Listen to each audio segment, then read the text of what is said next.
Di tengah maraknya berita perselingkuhan, aku jadi takut buka TikTok. Hai Tems, temenin aku siapin sahur buat puasa Arafah yuk, sambil curcol-curcol dikit kali ya.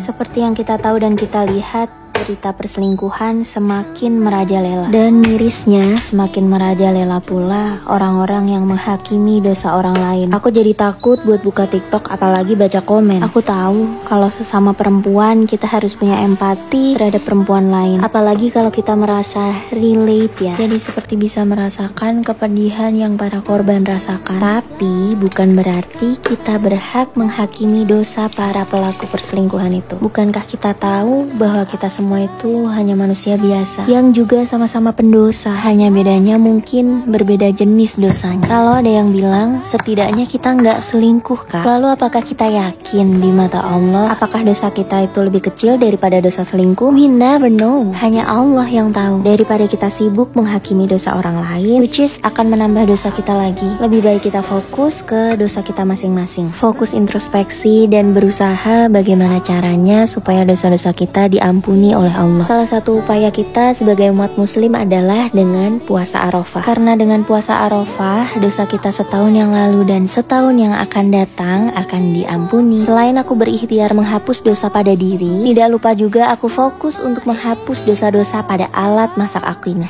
Pada alat masak pun ada dosa kecil dan juga dosa besar. Nah ini nih salah satu contoh dosa besarnya, kerak pada pantat teflon. Untung aku udah siapin cairan ajaib ini untuk dosa-dosa besar pada alat-alat masak aku yang tidak bisa dibersihkan dengan sabun biasa. Tinggal olesin aja pakai kuas di bagian yang berkerak, lalu tunggu sebentar 2-5 menit baru digosok pakai kawat pembersih. Kalau beli cairan Genio Cleaner ini udah include kuas, kawat, sama sarung tangan plastik ya. Masya Allah kembali kinclong teflon aku. Oke, kita coba lagi di teflon aku yang lebih gede. Gak tahu kenapa pantat-pantat teflon tuh selalu gosong gini ya. Untung udah ada cairan ajaib ini juga biasa aku pakai buat bersihin kerak-kerak membandel di kamar mandi. Ini coba kalian lihat, yang ini bisa jadi kinclong kayak baru lagi. Coba kita lihat before afternya. Wow,